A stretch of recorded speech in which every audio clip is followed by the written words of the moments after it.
Well, we got a dirty one today.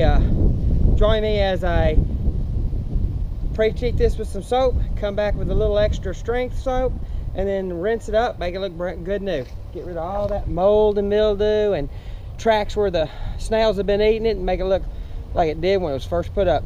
Join me.